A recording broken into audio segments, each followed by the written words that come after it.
Let's take a look at factoring trinomials with a leading coefficient of 1. We'll be looking at trinomials we can factor, and for now, we're only going to look at leading coefficients of 1. We'll have 4 basic types of trinomials. We'll have x squared plus bx plus c, x squared minus bx plus c, x squared minus bx minus c, and x squared plus bx minus c. But we'll take the time to look at each individually. So we'll start with x squared plus bx plus c. Trinomials of this form are going to factor into x plus and x plus. What we need to do is find the numbers that go into the factors. So we're going to start with x squared plus 15x plus 44. We need to find factors of 44 that add up to 15. Both of our factors will be positive, so what we could do is just write down 44 and say what our factors are. Well, we know that we could have 1 and 44, we could have 2 and 22, or we could have 4 and 11. Looking at these factors, we want to find the sum. 1 plus 4 is 45, 2 plus 22 is 24, and 4 plus 11 is 15. So this is what we want. This is when we factor x squared plus 15x plus 44, we'll have x plus 4 and x plus 11. You could check it by multiplying it back out. X times x is x squared. X times 11 is 11x. 4 times x is 4x. And 4 times 11 is 44. In the middle, we have 11 plus 4, which are the factors we found. So we have x squared plus 15x plus 44. When you write the factors, the x plus 4 and the x plus 11, it doesn't matter which one you write first. So if you were to write x plus 11 times x plus 4, it's the same thing. Let's do a few more examples. I have x squared plus 11x plus 30. Because we have a plus sign in front of the c, I look that there's also a plus sign in front of the b. So I know when I factor, I'm going to have x plus and x plus. What I need to find are factors of 30 that add up to 11. As you're first getting used to this, you'll probably find that you need to write out the factors. So like 1 and 30, 2 and 15, 3 and 10, 5 and 6. When you find the factors, you put them in and you're done. Let's try x squared plus 16x plus 28. Again, I know it's x plus and x plus. I want factors of 28 that add up to 16. So it could be 1 and 28, maybe I have 2 and 14, maybe I have 4 and 7. As you're looking through, 2 and 14 add up to 16, so my factors are x plus 2 and x plus 14.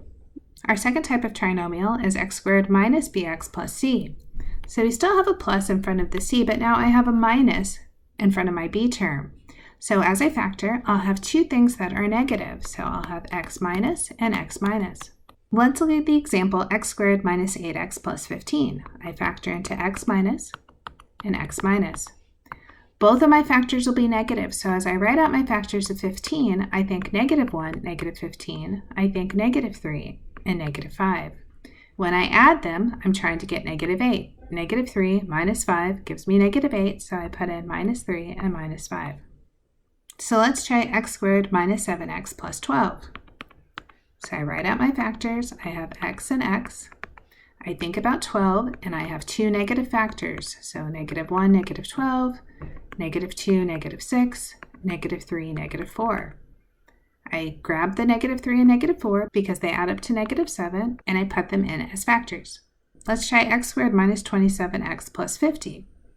So here's 50, and I start writing down my negative 1, negative 50, negative 2, negative 25.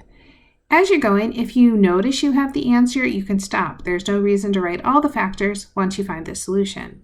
So my solution is x minus 2 times x minus 25. My next case is x squared minus bx minus c. With a negative in front of the c, we are going to have one positive and one negative factor. The larger factor will have the negative sign. Let me show you what I mean.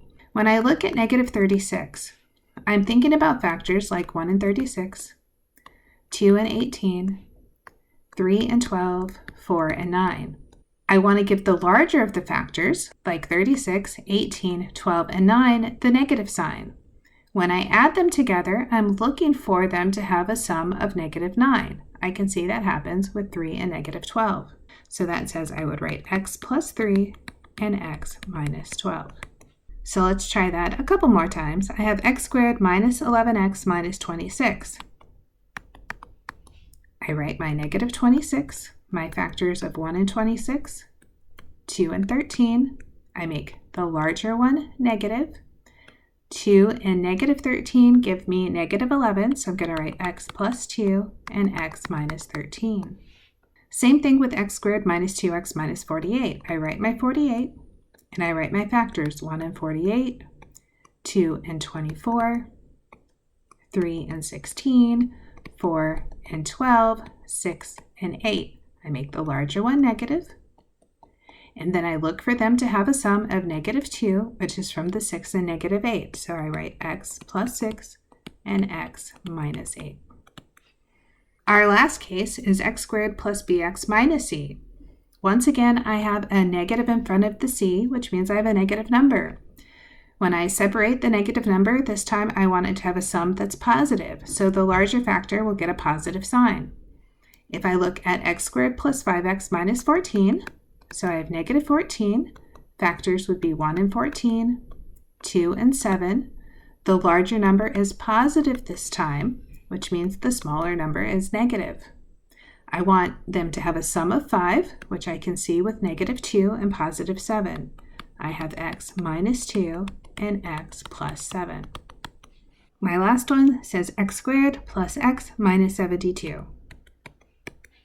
So I'm going to take negative 72, write down factors, 1 and 72, 2 and 36, 3 and 24, 4 and 18, 6 and 12, 8 and 9.